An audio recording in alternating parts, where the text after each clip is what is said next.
She sat by the window again, the same spot she had watched the world from for months.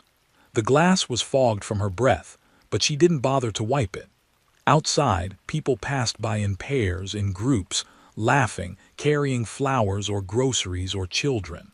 Inside, she sat alone with a cup of tea gone cold long ago. They said it would be easy. "You'll find a good man," her friend had promised when she signed up to be a mail-order bride. "Someone who wants a wife, someone who will care for you." She had believed it. She had written letters, sent pictures, smiled for photographs, waited for replies. At first, she checked the post every morning with hope fluttering in her chest. But then, days turned to weeks, and weeks turned into months. The letters stopped coming. The world went quiet again. Each time another woman was chosen, she forced a smile. She told herself next time. But inside, something began to close. Maybe she wasn't pretty enough. Maybe she was too old, too plain, too quiet. Maybe love was just something that happened to other people. Still, every evening she brushed her hair, lit a candle, and prayed. Not for riches, not for beauty, just for someone who would see her and say, "You're the one I've been waiting for." That small hope kept her alive. Sometimes she would read stories about other brides, women who left everything behind and started new lives in faraway lands. Some found happiness. Others found heartbreak. But all of them were asterisk chosen.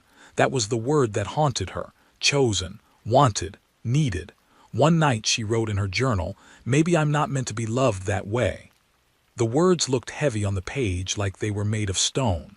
She closed the book and sat in silence, listening to the clock ticking in the corner. Each second felt like a whisper saying, "Wait, just a little longer." But how long could someone wait before hope turns into sorrow? She didn't know. All she knew was that she was tired, tired of trying, tired of hoping, tired of watching life move on without her.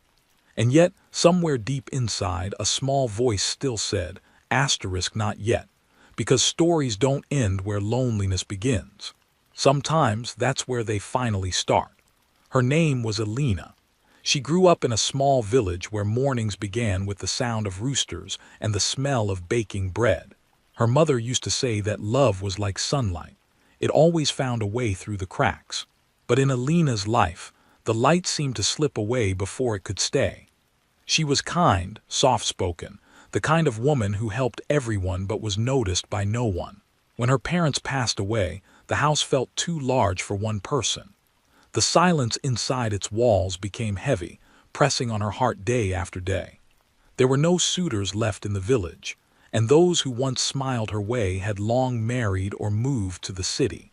At night, she would sit outside under the stars and imagine what it might feel like to have someone's hand in hers, not out of pity, but out of love. It was her cousin who told her about the mail-order bride agency. "It's not what you think," he said.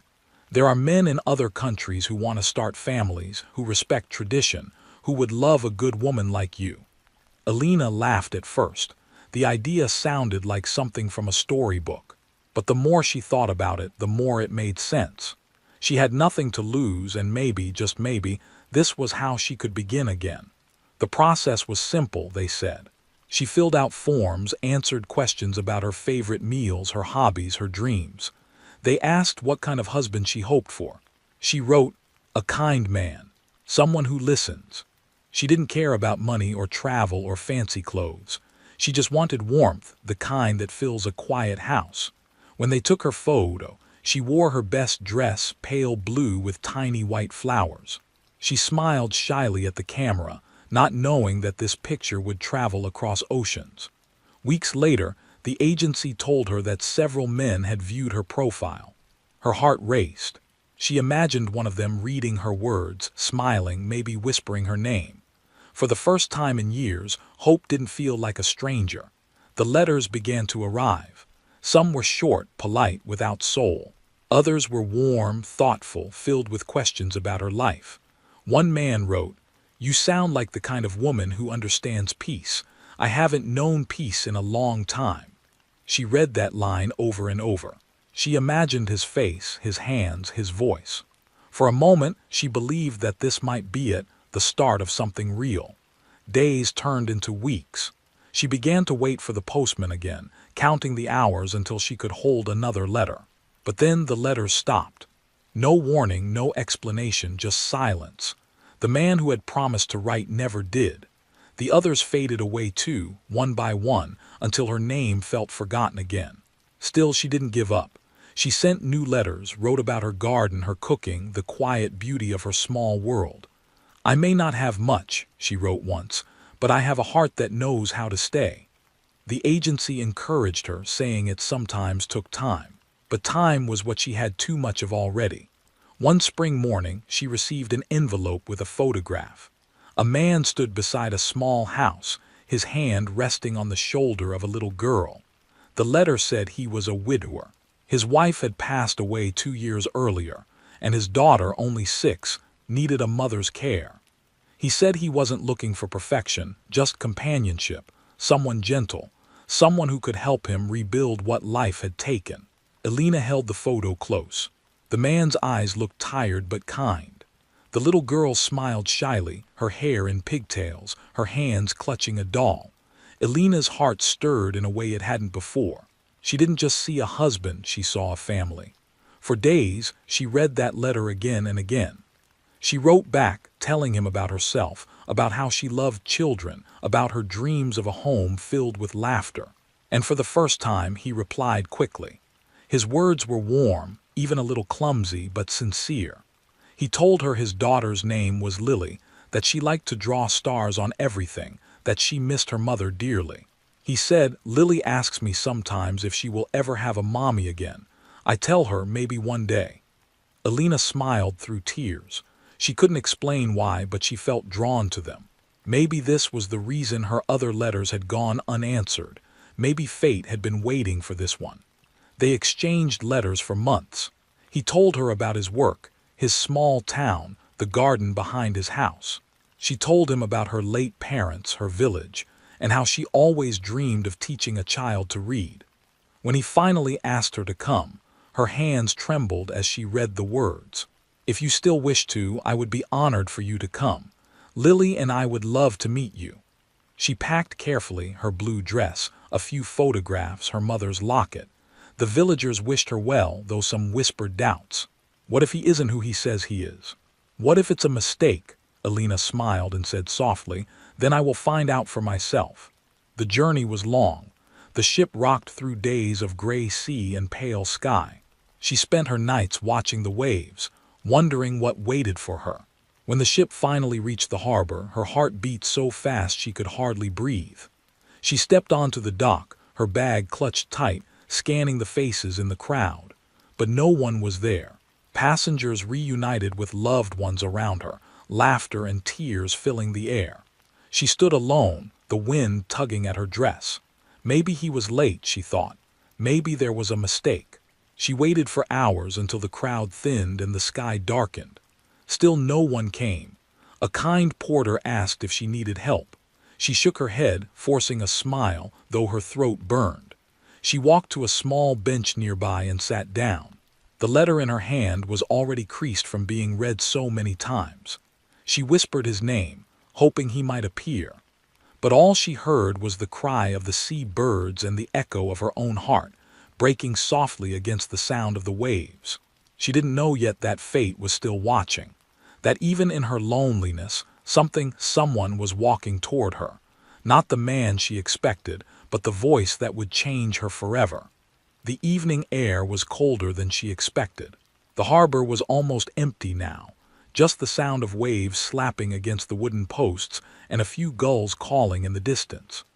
Elena sat on the same bench, her small suitcase beside her, staring at the horizon where the sun was beginning to fade. The letter in her hand trembled. She had read it so many times that the ink was beginning to smudge, but the words were still there. "I'll be waiting for you by the docks." He wasn't. At first she told herself it was a misunderstanding. Maybe the ship had arrived early. Maybe he was on his way. She waited as 1 hour slipped into 2, then 3. The dock workers began to leave, and the street lamps flickered on one by one, their yellow glow stretching long shadows across the pavement. Each time she heard footsteps, she lifted her head with hope. Each time it wasn't him. By the time night settled, her hope had started to crack. She tried to remember the way his handwriting looked: strong, a little uneven but real. He had sent her a photo, hadn't he? A man with kind eyes and a little girl in his arms.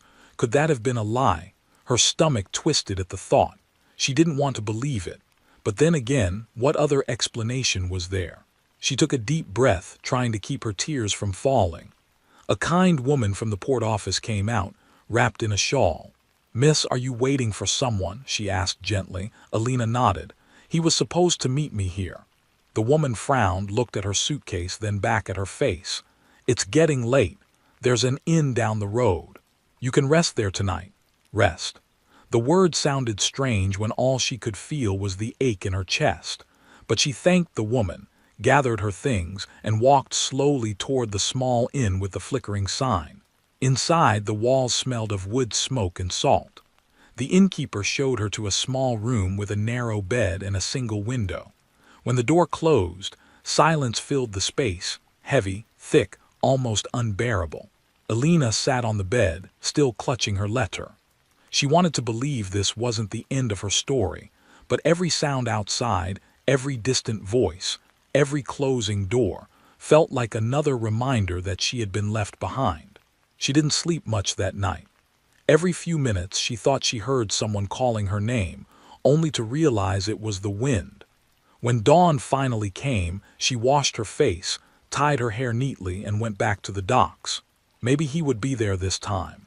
Maybe he had simply been delayed. But when she arrived, it was the same. Empty pier, restless sea, strangers passing without a glance. She asked around: the ticket clerk, the shopkeeper near the port, the fishermen cleaning their nets. No one had seen a man waiting with a little girl. Her heart sank. She didn't know whether to be angry or broken. Maybe he had changed his mind. Maybe he had found someone else.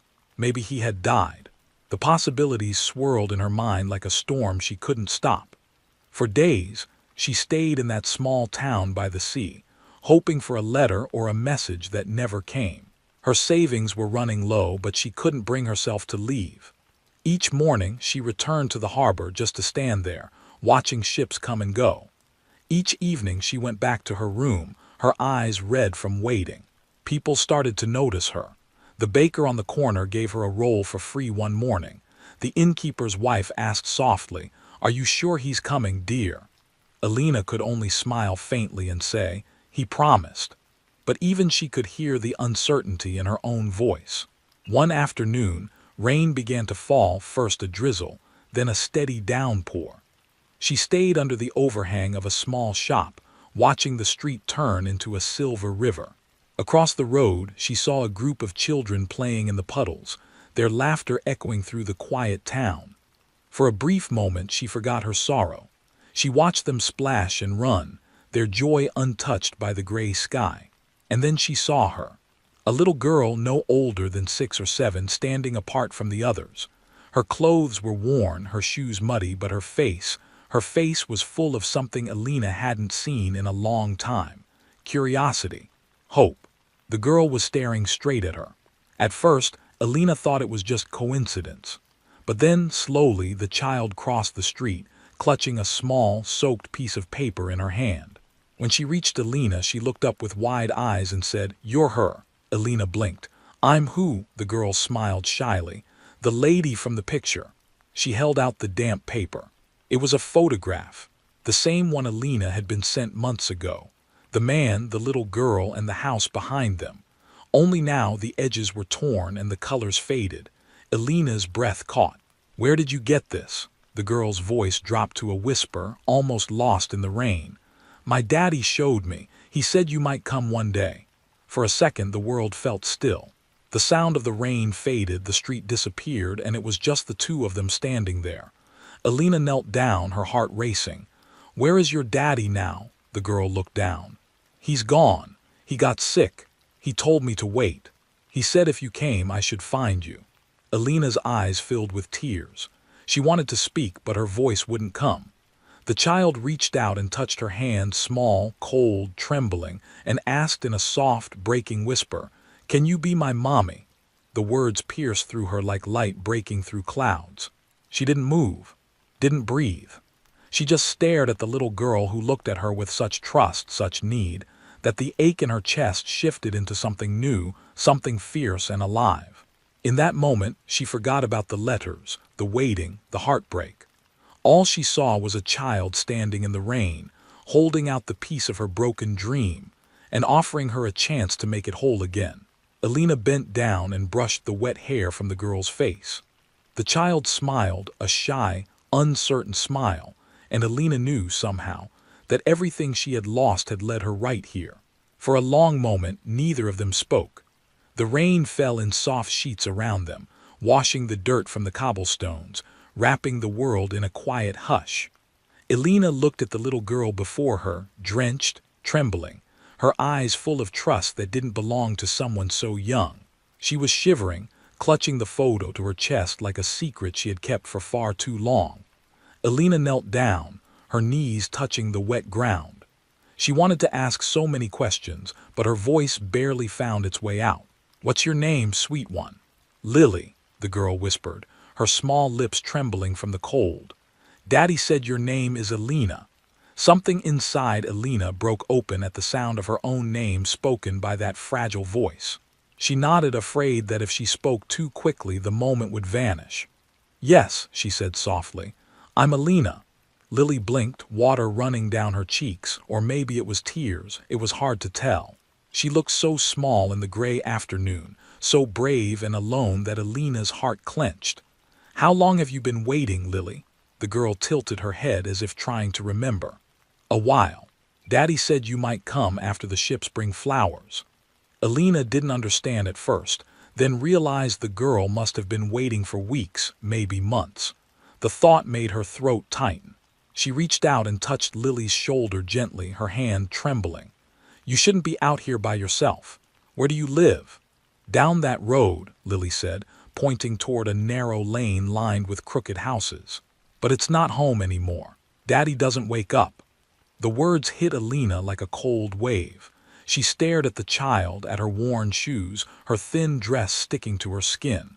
The world around them seemed to fade into a blur of gray rain and distant murmurs. Alina felt her own loneliness echoing back at her, only now it had a face. A little face looking up at her, waiting for something she wasn't sure she could give. "Come," she said finally, standing and offering her hand. "You can't stay out here. Let's get you somewhere warm." Lily hesitated for just a second before slipping her tiny hand into Alina's. Her fingers were icy, her grip small but firm. They walked together toward the inn, their reflections glimmering in the puddles beneath them. People turned to look as they passed, a foreign woman and a child with eyes too old for her years. Inside, the innkeeper gasped softly when she saw them soaked through. "Oh, heavens! Come by the fire, both of you." She hurried to fetch blankets and a cup of warm milk for Lily. The girl drank slowly, her gaze never leaving Alina. After she finished, Alina crouched beside her. "Lily," she said gently, "you said your daddy showed you my picture. Did he tell you anything else about me?" Lily nodded, her voice small. "He said you were kind, that you'd make a good mommy. He said you would love me." The words made Alina's chest ache in a way she couldn't describe. It felt like the last piece of her heart, the one that had been waiting for love, had just been handed back to her by a child who had lost everything. Later that evening, when Lily had fallen asleep beside the fire, Alina sat in silence, staring at the flickering flames. The innkeeper brought her tea but said nothing. She could see the question in the woman's eyes, "What will you do now?" But Alina had no answer. She looked at the small figure curled up under a wool blanket, breathing softly. The girl's hair was tangled, her cheeks flushed from warmth, her tiny hand clutching the corner of the blanket as if afraid it might disappear. Alina had never been a mother. She didn't know how to be one. What if she wasn't enough? What if she failed this little girl too?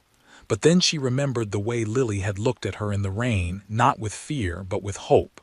A hope that asked for nothing more than a touch, a voice, a promise not to leave. The next morning, Alina woke before dawn. The fire had gone out and the room was dim. Lily stirred beside her, blinking sleepily.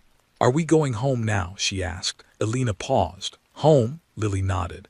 Daddy said when you come, I'll have a home again. Alina swallowed hard.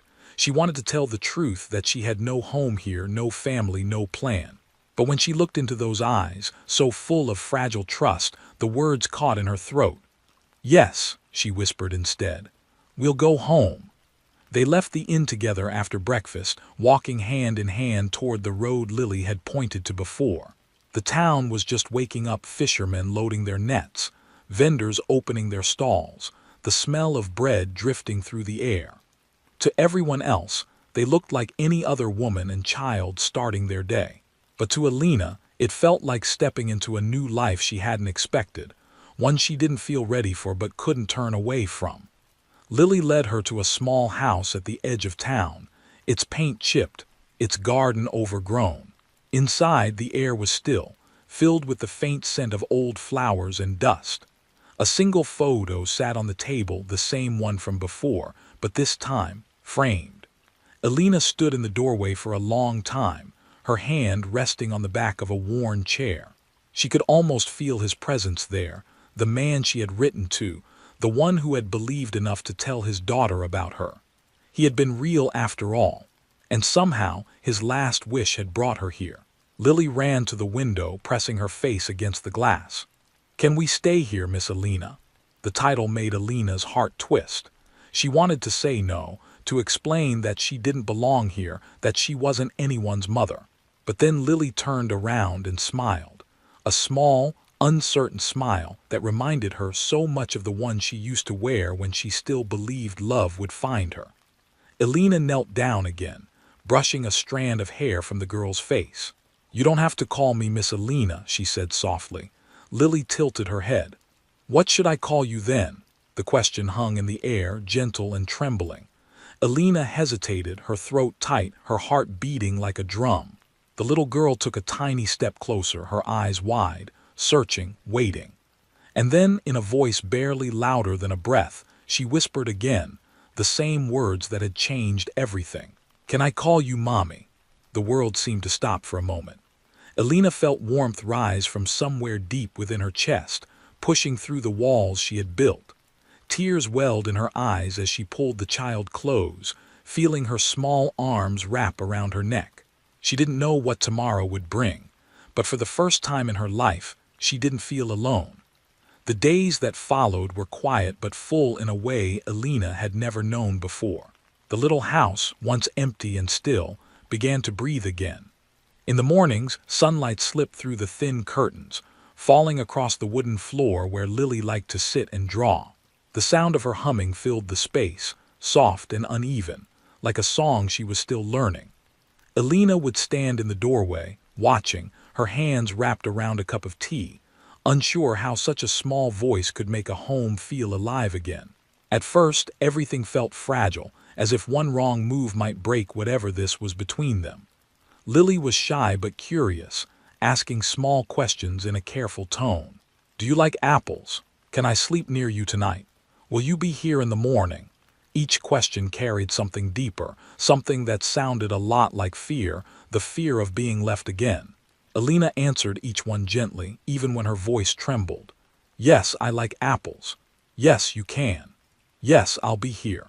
She didn't know how long she could stay, didn't know what the future would demand of her, but every time Lily smiled, the world outside the house faded away, and the only thing that mattered was that she was there now.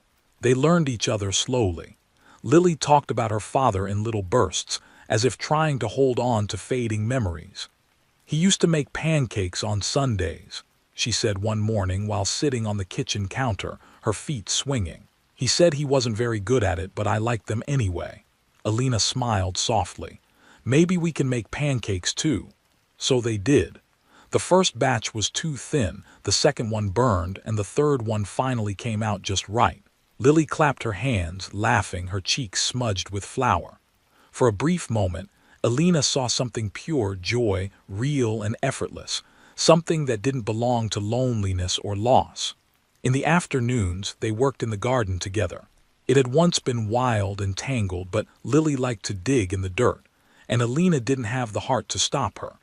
They planted flowers, daisies, marigolds, a small patch of lavender near the fence. The scent filled the air, mingling with the sound of laughter and birds. Sometimes neighbors would pass by and wave, curious about the woman and child they didn't recognize. Alina would wave back politely, though she still felt like a stranger in her own life. But as the days stretched into weeks, something inside her began to shift. She no longer woke up to silence. She woke up to small footsteps, to giggles, to the feeling of little fingers tugging at her blanket. There was purpose in her movements now: breakfast to make, clothes to wash, stories to tell before bed. Every act, no matter how small, stitched her heart a little closer to the girl who had once stood in the rain and called her mommy. Still, there were moments of doubt. At night, when Lily was asleep, Alina would sit by the window, the moonlight falling across her face, and wonder what she was doing. She wasn't a mother. She had no papers, no plans, no certainty. What if someone came asking questions? What if the world decided this wasn't hers to keep? Sometimes she dreamed of the man from the letters. In her dreams, he wasn't sick or gone. He stood at the doorway smiling, his hand resting gently on Lily's head. "Thank you," he would say, "for coming." She would wake up with tears on her face, unsure if they came from sorrow or gratitude. But Lily never questioned her place. To the child, Alina was simply there, cooking, teaching her songs, braiding her hair, holding her when nightmares came. And in that simple truth, something sacred grew between them, steady and real. One evening, after a long day of cleaning and tending the garden, they sat outside watching the sunset. The sky was painted in soft shades of gold and rose, the air smelling faintly of rain. Lily leaned against Alina's arm, quiet, thoughtful. "Mommy," she said softly, "do you think Daddy can see us from heaven?" Alina froze for a moment. The word still felt new, fragile, like something she was afraid to break. She took a slow breath. "Yes, sweetheart, I think he can." "Do you think he's happy?" Lily asked.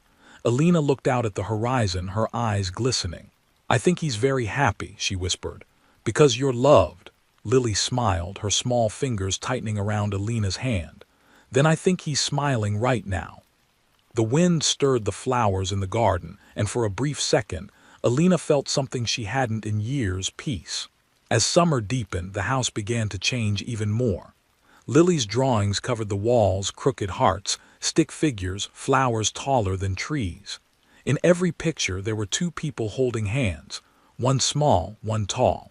Sometimes Lily would hold up a drawing and say, "That's us," her grin wide and proud. Alina began to hum when she cleaned, to laugh when Lily told silly stories. She even started baking again, something she hadn't done since her mother died. Each loaf of bread, each little moment, became proof that she could build something new from all she had lost. But joy doesn't erase the past, it only softens it. Some nights, Alina would wake suddenly, haunted by the thought that all of this could disappear. The world had taken so much from her already. What if it asked for this too? She would look at Lily sleeping beside her, her hand resting gently on Alina's arm, and whisper a silent prayer that tomorrow would not take this away. Lily began calling her mommy, without hesitation now. It wasn't a question anymore, it was a truth, one spoken naturally, as if it had always been that way. Every time Alina heard it, her heart swelled with something warm and aching. It was both joy and fear, love and vulnerability intertwined. One afternoon, while folding laundry, she found one of Lily's drawings tucked beneath the pillow. It was a picture of their small house, the sun shining above it, and three figures standing outside: Lily, Alina, and a man drawn with broad shoulders and kind eyes. Beneath it, in shaky handwriting, Lily had written, "My family." Alina sat on the bed, the paper trembling in her hands. She traced the crayon lines with her fingers, her throat tightening. She realized then that this little girl wasn't just healing her loneliness. She was rewriting her entire story. Every moment that had once felt empty was being filled with laughter, crumbs on the table, muddy shoes by the door. Every piece of the life she thought she had lost was returning in a different shape, smaller, softer, more real. And somewhere in the quiet rhythm of their days, Alina began to understand what love really was. Not a grand promise or a waiting dream, but the steady act of showing up, every morning, every meal, every small word whispered in the dark. Love, she realized, was not something she had to be chosen for. It was something she had been growing into all along, without even knowing it. The first snow of the year came quietly, like a secret falling from the sky. Elena woke to the sound of wind against the windows and the faint giggle of Lily trying to catch flakes on her tongue outside the door. The world beyond the little house had turned white overnight. The garden they had tended through the summer now lay hidden under a soft blanket, and the air carried the clean scent of winter. She stood at the doorway, watching the girl spin in circles, her laughter rising into the cold morning. It had been months since that day in the rain, but sometimes Elena still found herself startled by how much had changed. The woman who once sat alone by the window waiting for a letter was gone. Now, her days were measured not by silence, but by the sound of small footsteps and bright laughter echoing through the rooms. When Lily spotted her, she ran toward her, arms wide, her nose red from the cold. "It's snowing, Mommy. It's really snowing." The word still made Elena's heart flutter every time. She knelt and wrapped her arms around the girl, her breath forming clouds in the air. "It is," she whispered, brushing the snowflakes from Lily's hair. "And it's beautiful." Lily nodded eagerly. "Can we make pancakes after?" "Like before," Elena smiled. "Of course." Inside, the fire crackled, and the smell of butter and sugar soon filled the air. Lily sat on the counter, her legs swinging as she stirred the batter, humming softly. Every few minutes she'd look up and grin, her cheeks flushed, her eyes bright. "You're good at this," Elena said, teasing gently. "Maybe you'll be the one cooking soon." "I'll cook for you when I'm big," Lily said proudly. "I'll make pancakes every day so you never have to be hungry." Elena laughed, her heart warming at the thought. "Then I'll never go hungry again." After breakfast, they spent the day near the fire. Lily liked to draw while Elena mended clothes or read aloud from old books. The walls of the house were no longer bare. They were covered in drawings, notes, and memories. The once empty shelves now held folded blankets, little clay figures, a doll with one missing shoe. Every corner carried their life in it, imperfect but full. As evening came, the wind picked up, rattling the shutters. Lily curled against her side, half asleep, holding her favorite drawing, the one of their house, with all three of them together. Her head rested against Elena's chest, and her breathing slowed into a soft rhythm. Elena looked down at her and felt the familiar ache, the one that was both joy and sorrow. She had lost so much before she found this. She had waited, been forgotten, left standing at docks, her heart heavy with disappointment. And yet somehow, every closed door had led her here, to this small house, this little girl who had whispered a question that changed her world. Outside, the storm grew stronger. The snow fell thick and steady, covering everything in white. For a moment, Elena imagined what the world looked like beyond this town, ships arriving at faraway harbors, people rushing through cities, letters still being written and sent to strangers. Once she had dreamed of being chosen by someone from that world. Now, she realized she no longer needed to be chosen. She had chosen her life, and the little one sleeping beside her. The next morning, the snow was deep, and the town was quiet. Elena bundled Lily in her coat, and they walked to the bakery at the corner for flour.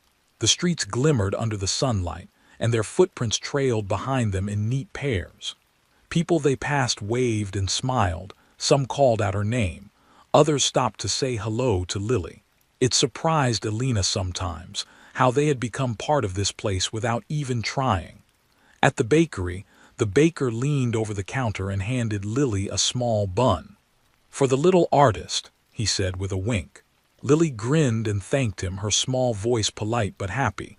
As they walked back home, Lily's hand slipped into hers again. "Mommy," she said quietly, "can I tell you something?" "Of course." "I had a dream last night," Lily said. "Daddy was there.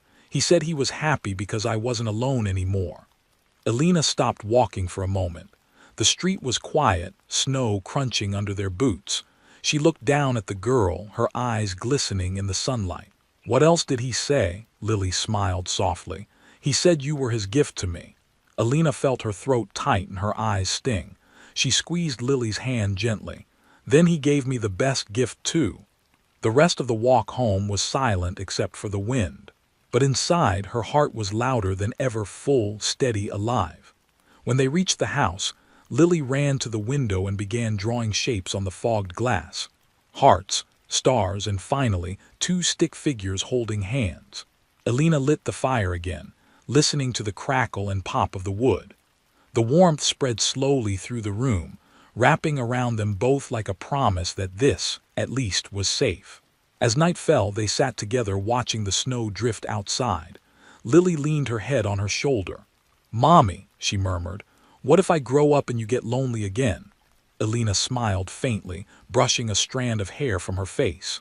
"Then I'll remember how you found me," she said softly, "and I'll never feel lonely again." Lily looked up at her, sleepy-eyed and curious. "Because I whispered," Alina nodded. "Because you whispered." The firelight flickered across the walls, casting soft shadows that danced like memories. Lily's eyes fluttered closed, and soon her breathing fell into that slow, peaceful rhythm again. Alina stayed awake for a long time, just watching her.